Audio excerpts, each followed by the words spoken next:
In this Tempus University video, we are going to be focusing on the schedule feature within a project in Tempus Resource. So a few things to note about our project schedule. This is a visualization of your more detailed project task and work breakdown structure for projects. So this is not going to create a resource plan, nor does it create demand for your resources. I really like to think of the schedule as more of a visual aid for those more traditional project management activities that some organizations like to keep when they are potentially, moving away from a specific PPM tool, moving to Tempus Resource, but they want to keep the ability to create a schedule. So as you will see in the demo here, this does include functionality that you are going to find in most traditional project management tools. As always, access to the schedule is going to depend on the specific role and permissions that you have. So if you have any questions about this or you don't see this in your Tempus, make sure you contact your Tempus admin to get access. All right, so as you can see here, I have a pretty detailed project schedule created.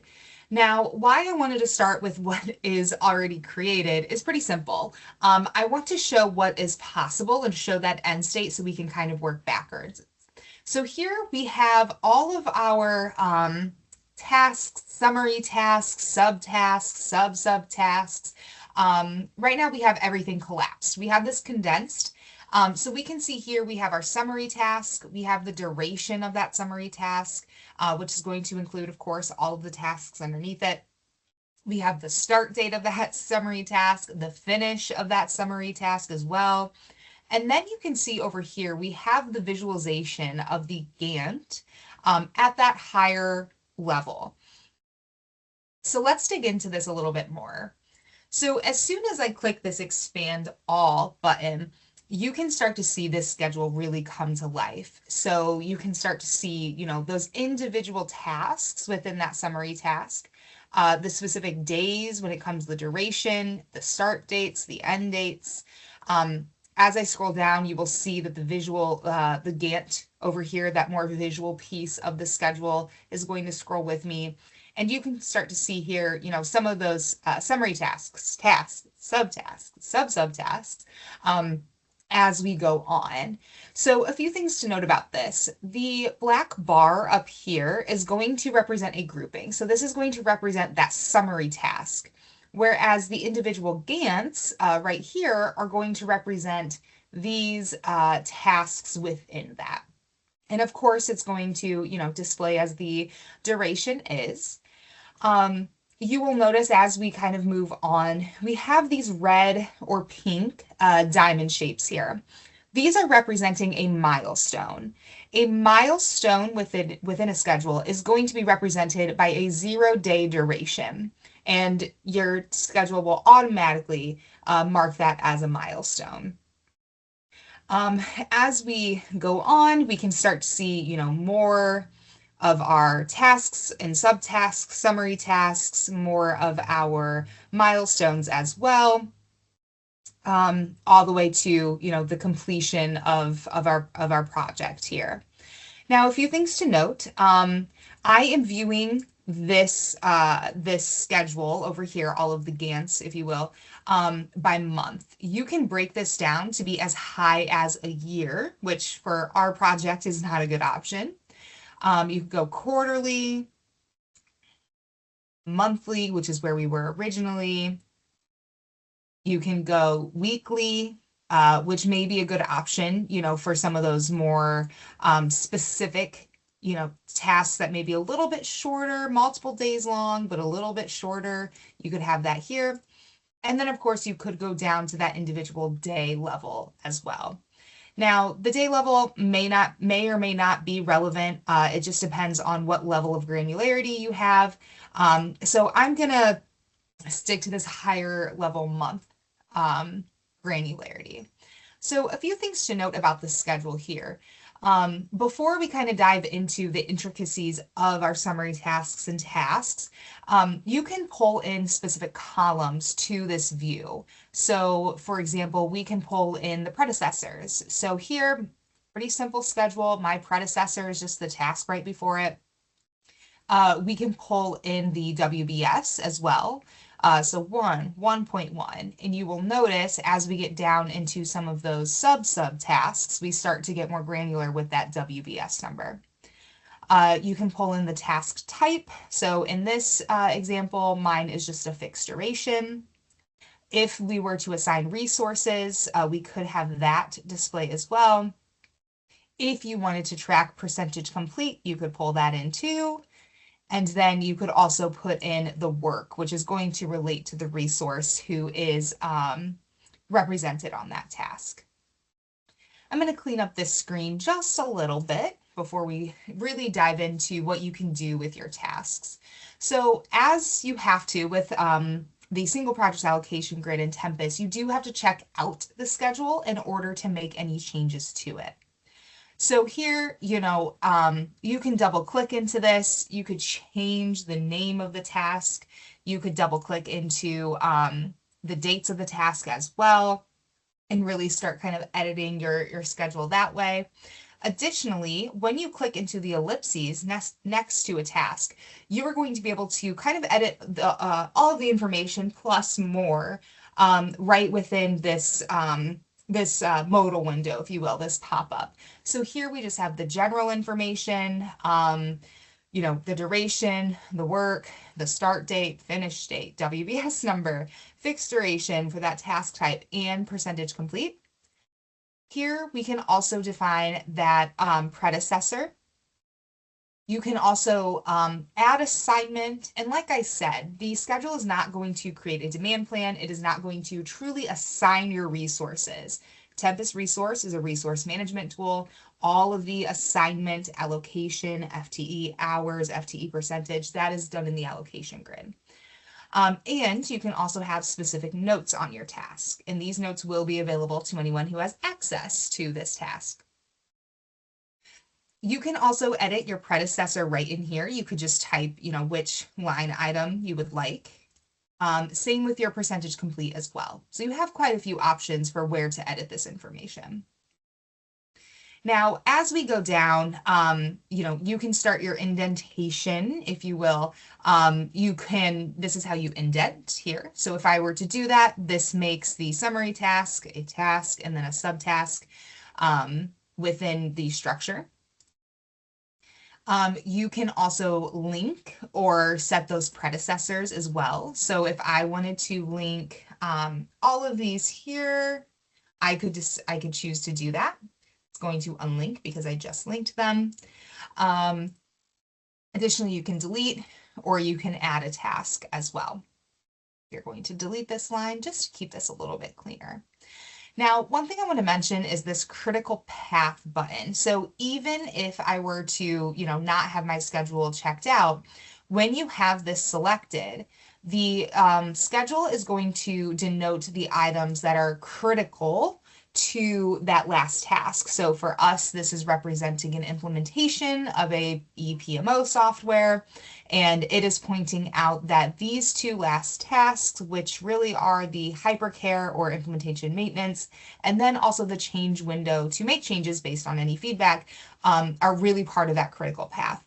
Now, as we know, this critical path may be much higher. Depending on your type of schedule, you are going to see this in different areas, but this is where that is going to be highlighted. So with that, I do want to jump into, creating a very basic schedule. So within this new project here, we are representing the rollout of a resource management solution to the product team. So we're going to start with creating our new task, which is identify product teams requirements. So here, our project, or I should say, for the schedule purposes, it's going to backdate it to November 20th. And I can just start building out, assign technical lead. Maybe from here, we are doing a, demo of new solution. Maybe from here we are identifying a user group, a product user group for, just making sure that they are representing the business's needs, and then so on and so forth.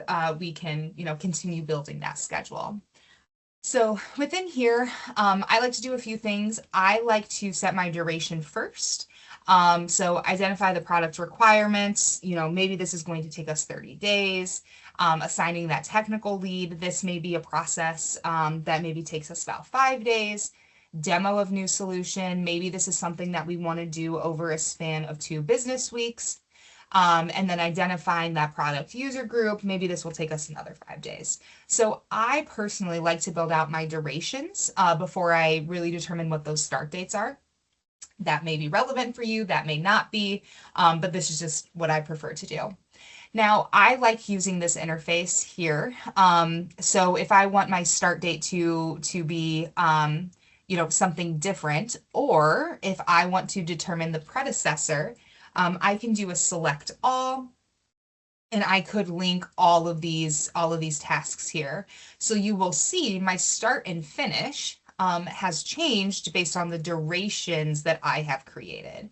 If I want, assigning the technical lead to be more of an indentation or a subtask of identifying the product's requirements, we can do that as well. And then again, like I was mentioning before, I could edit a lot of this information within this pop-up window for the individual task as well. So you do have quite a few options when it comes to, completing this information. It just comes down to, the user experience, what you prefer, what makes the most sense. All right, so I am going to keep this schedule very, very basic. And again, I want to link all of these. And I'm going to save this. So again, save and check in is going to save it. It's going to make the schedule relevant, or I should say relevant to that project, still on that project. Now, one button here that I want to highlight is going to be the copy schedule to allocations. This is a great feature when you are building your schedule before you are making those resource assignments. So within this project specifically, if I go to that allocations tab, you'll see here, I have defined a start and end date for my project, but I have no assignments here. I have no resources assigned. So within my schedule, and I will say this action is going to be an overwrite, I could copy the schedule tasks, the initial resource assignments to that allocation or demand data set. So let's walk through that real quick. So I have my tasks created, but as we know, Tempus is a resource management tool. So in order for the schedule to be copied over to that allocation or demand data set, you do have to define resources. So here I'm going to click in and I'm going to say, all right, these are the people, Audrey, maybe for 100%, whatever that unit is, and save. I'm going to come in here and assign another resource. Maybe this one is a business analyst for that 100 unit as well. And I'm going to come in here and choose yet another resource for this task. Now, for the purpose of this example, I'm not going to define a resource on this task because I do want to show what's going to happen when we copy this over. So save and check in. And now I'm going to copy my schedule to my allocation. So here I personally want to have this right to my allocation data set. And then from here, I am going to copy over or roll up as a specific item. Because my tasks are very important, I'm going to choose tasks, click yes. And then when I go back into my allocations, I'm going to see Audrey, the business analyst, and Diane here were assigned to this project for that specific time. and then, group by task, and we're going to see those specific tasks. Now, the one thing you are noticing is that fourth task did not copy over. That is intended. There was no resource assigned via the schedule to that task. So it does not come over because, again, Tempus is always approaching your project from a resource standpoint first. Another few things to note here.